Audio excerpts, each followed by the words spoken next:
আসসালামু আলাইকুম। গ্রামীণ ফোন প্রেজেন্টস ক্রিকটকে সকলকে আমন্ত্রণ। রঙিন পোশাকে লিটন কুমার দাস।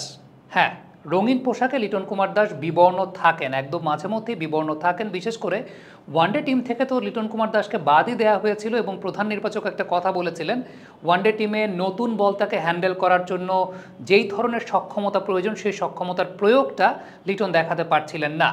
কিন্তু আপনি যদি সাদা পোশাকের কথা চিন্তা করেন, লাল বলের কথা চিন্তা করেন, লিটন কুমার দাস সেখানে কিন্তু অনেক বেশি মাত্রায় উজ্জ্বল। আপনি সর্বশেষ ৩ বছরের পর্যালোচনা করলে লাল বলের ক্রিকেটে, সাদা পোশাকের ক্রিকেটে বাংলাদেশের অন্যতম সফল ব্যাটারের নাম হচ্ছে লিটন কুমার দাস এবং লাল বলের ক্রিকেটটা খেলতে তিনি স্বাচ্ছন্দ্য বোধ করেন, বেটার পারফর্ম করেন। এখন কেন লিটন কুমার দাস লাল বলের ক্রিকেটে বা টেস্ট ম্যাচ ক্রিকেটে বেটার খেলেন, তার পেছনে আমি ৩টা কারণ খুঁজে পেয়েছি এবং সেই ৩টা কারণ একটু মিলিয়ে নিন আপনাদের সঙ্গে ব্যাপারটা মিলে কিনা। প্রথম যে কারণটা আমার কাছে মনে হয় তা হচ্ছে, লাল বলের ক্রিকেটে যেহেতু লিটন কুমার দাস ৬, ৭ অথবা ৫-এ ব্যাটিং করেন, সুতরাং তাকে নতুন বলটা শুরু থেকে ফেস করতে হয় না, তাকে পুরাতন বলেই শুরু করতে হয়। এবং যেহেতু পুরাতন বলে শুরু করতে হয়, নতুন বলের যে শাইনটা থাকে, নতুন বলের যে এক্সট্রা বিট অফ মুভমেন্টটা থাকে, যেহেতু লিটন কুমার দাসের ব্যাটিংয়ের কন্ট্রোলটা বেশ ভালো এবং সেই সঙ্গে টেকনিক্যালি তিনি one of the শার্পেস্ট batter in Bangladesh, এই ব্যাপারে কোনো সন্দেহ নাই।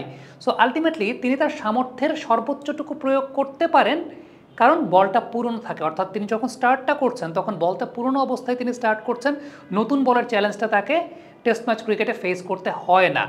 আবার আমরা লাস্ট ম্যাচটাতে দেখলাম যে নতুন বলে যখন, অর্থাৎ দ্বিতীয় নতুন বল, সেকেন্ড নিউ বলটা যখন তার সামনে আসলো, তিনি বেশ ভালো খেলেছেন। এখন এটার পেছনে কারণটা হতে পারে যে ওই যে ইনিশিয়ালি যে একটা ব্যাটারদের মধ্যে শেকিনেস থাকে, ওই ইনিশিয়াল ৩০-৩২টা বল তো লিটন কুমার দাস পুরনো বলে পার করে ফেলেছেন।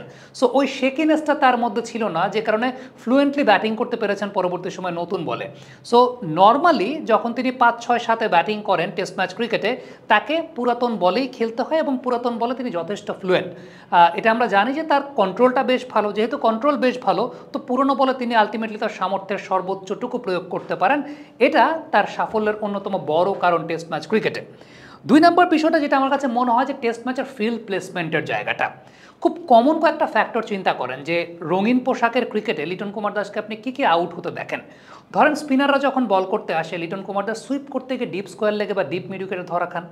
এখন টেস্ট ম্যাচ ক্রিকেটে যখন লিটন কুমার দাসকে স্পিনার বোলিং করতে আসেন, তখন ফরওয়ার্ড শর্ট লেগ একটা ফিল্ডার থাকে, দেখা যায় যে মিড উইকেট, স্কোয়ার লেগ, ওইসব জায়গায় প্রোটেকশনটা ওইভাবে নাই। টেস্ট ম্যাচ ক্রিকেটে দেখা যায় ম্যাক্সিমাম ফিল্ডার একটু উইকেটের পেছন দিকে থাকে। পেস বোলারের পার্সপেক্টিভ থেকে যদি চিন্তা করেন, পেস বোলার যখন বোলিং করে টেস্ট ম্যাচ ক্রিকেটে ২টা বা ৩টা বা ৪টা স্লিপ নিয়ে বোলিং করে, পেছন দিকে ফিল্ডার বেশি থাকে। এখন লিটন নর্মালি আউট হন কোন কোন জোনে খেয়াল করে দেখবেন, গ্লান্স করতে গিয়ে স্কোয়ার লেগ অঞ্চলে আউট হন, কিংবা পুল করতে গিয়ে মিড উইকেট অঞ্চলে আউট হন, কাভার অঞ্চল ক্লিয়ার করতে গিয়ে কাভার অঞ্চলে আউট হন। কিন্তু টেস্ট ম্যাচ ক্রিকেটে আলটিমেটলি এই জায়গাগুলোতে তার একটা কমফোর্ট জোন থাকে, অর্থাৎ টেস্ট ম্যাচের ফিল্ডিং সেট আপটা লিটন কুমার দাসের ব্যাটিংয়েরকে অ্যালাউ করে to play his shots more comfortably. এটা একটা বিষয়। ৩ নম্বর যে বিষয়টা আমার কাছে মনে হয়, যে লিটন কুমার দাস একবার তার একটা সাক্ষাৎকারে বলেছিলেন যে তার ব্যাটিংয়ের ট্রিগার মুভমেন্টটা বেটার না হলে তিনি তখন ভালো করতে পারেন না। এখন এই ট্রিগার মুভমেন্টটা বেটার হওয়ার সাথে আরেকটা বিষয় সম্পর্কযুক্ত আসে, সেটা হচ্ছে সাইকোলজিক্যাল প্রেশার।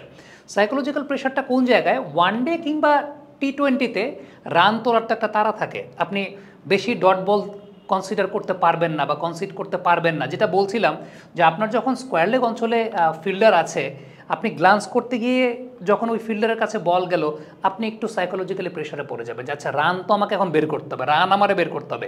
টেস্ট ম্যাচ ক্রিকেটে সেই প্রেশারটা নাই। টেস্ট ম্যাচ ক্রিকেটে যেটা হয়, তিনি জানেন যে তার রান বের করার তাড়া ওই রকম নাই, সুন্দর করে কয়েকটা বল রাখতে পারবেন, এরপর একটু বলের শাইনটা যদি তিনি কাট অফ করতে চান বা একটু নিজে সেট হতে চান, এরপর তিনি তার শর্টস খেলতে পারেন। সো টেস্ট ম্যাচ ক্রিকেটে এইটা একটা লাক্সারি দেয় একজন ব্যাটারকে, যে আলটিমেটলি আপনার you have ample amount of times, আপনার কাছে প্রচুর পরিমাণের সময় আছে।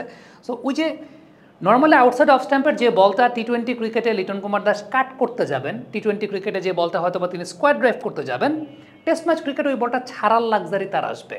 সো ওই বলটার ক্ষেত্রে তিনি ওই প্রেশারটায় থাকবেন না যে আমাকে রান তুলতে হবে। টি-20 ক্রিকেটে দেখা যায় যে ওই রানের প্রেশারটা তোলার জন্য, বা ওয়ানডে ক্রিকেট ওই রানের প্রেশারটার জন্য ব্যাটারের ট্রিগার মুভমেন্ট থেকে শুরু করে সব জায়গাতে অনেক সময় গলদ লাগতে পারে।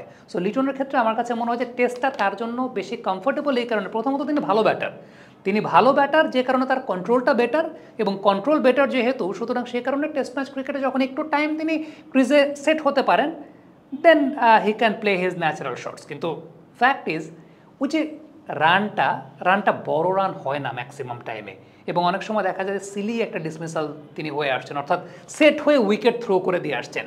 এটাও আমার কাছে মনে হয় যে এক ধরনের সাইকোলজিক্যাল একটা প্রেশার। কারণ ওই যে যখন তিনি মোটামুটি সেট হয়ে যান, 50, 60, 70 রান করে ফেলেছেন, ওই সময়টায় দেখা যায় অপোনেন্ট টিম অনেকাংশেই ওয়ানডে বা টি-20 স্টাইলে ফিল্ড সেট আপ করে।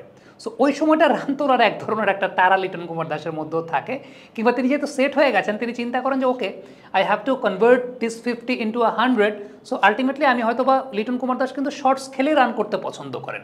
সো যেহেতু শর্টস খেলে রান করতে পছন্দ করেন, যখন 50-60 করে ফেলেছেন, ফিল্ড প্লেসমেন্টটা এরকম হয়ে যায় যে তাকে শর্ট খেলে রান নেওয়ার থেকে প্রহিবিট করার জন্য।